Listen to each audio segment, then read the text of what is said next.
సుందరకాండము సర్గ 3.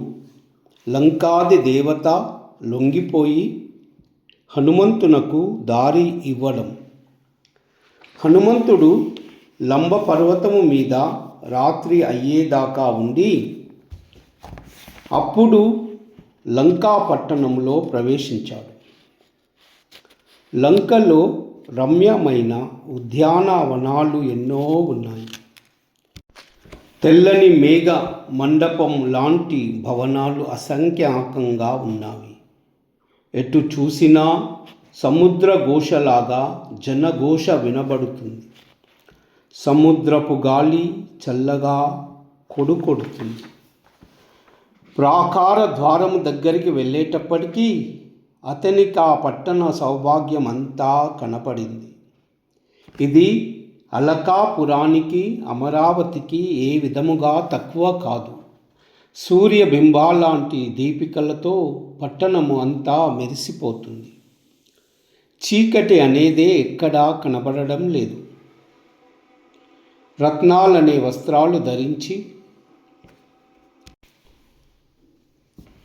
బొక్కసాలనే అవంతాసాలు పెట్టుకొని యంత్రాగారాలనే స్తనాలతో చక్కని చుక్కలా ఉన్న లంకను చూసి హనుమంతుడు ఆశ్చర్యచకితుడైనాడు. లంకాది దేవత హనుమంతుణ్ణి చూసింది. అతడు అడుగు ముందుకు వేసేటప్పటికీ వెళ్ళి వికృతమైన మొగముతో ఎదుట నిలుచుందామె. ముందొక్క గంభీర నాదము చేసి ఆమె, ఎవడవు నువ్వు? ఇక్కడికి ఎందుకు వచ్చావు? నీ బొందిలో ప్రాణాలు ఉండగానే ఈ సంగతి చెప్పు. రాక్షస బలాల సంరక్షణలో ఉన్న ఈ లంకలో నువ్వు ప్రవేశించడానికి వల్ల కాదు అంటూ గర్జించింది. అందుకు హనుమంతుడు, నువ్వు అడిగినదంతా చెబుతా గాని దయ్యపు మొగముతో దారి కడ్డముగా నిల్చుని నన్ను అడ్డగిస్తున్నది నువ్వు ఎవరో చెప్పు. ఎందుకు ఇలా చేస్తున్నావు అని ఎదురు అడిగాడు నిర్భయముగా. ఇది విని ఆమె మండిపడింది. తరువాత, నేను దుర్దర్శుడైన రావణుని ఆజ్ఞ ప్రకారము ఈ నగరము రక్షిస్తున్నాను. నన్ను ధిక్కరించి ఈ నగరములో ఎవ్వడూ ప్రవేశించలేడు. ఒక్క దెబ్బతో నిన్నిప్పుడే నేలపాలు చేస్తాను, చూసుకో అంది. నీ లెక్కేమిటన్నట్టు దాని ముందు ఆయన గంభీరముగా నిలుచున్నాడు.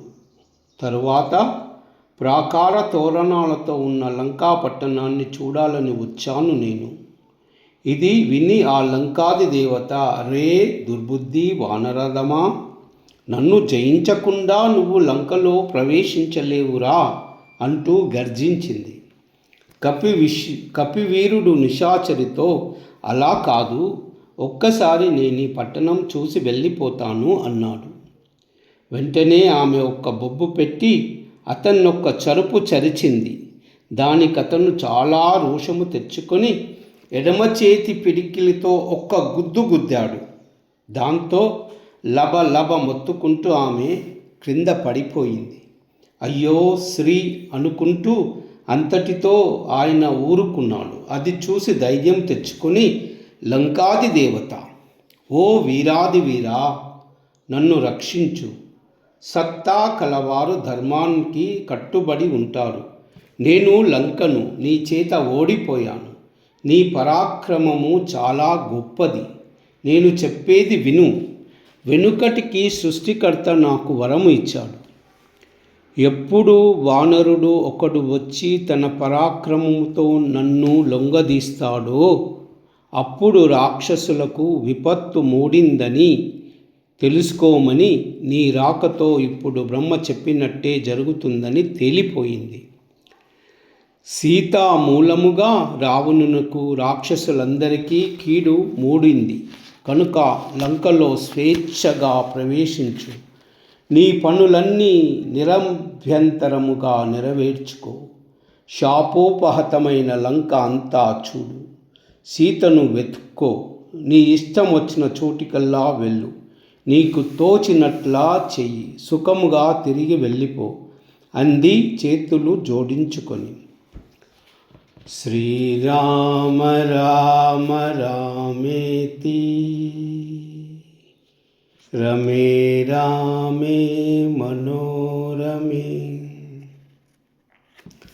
సహస్రనామ తత్తుల్యం రామనామ వరాననే. సర్వమంగళ.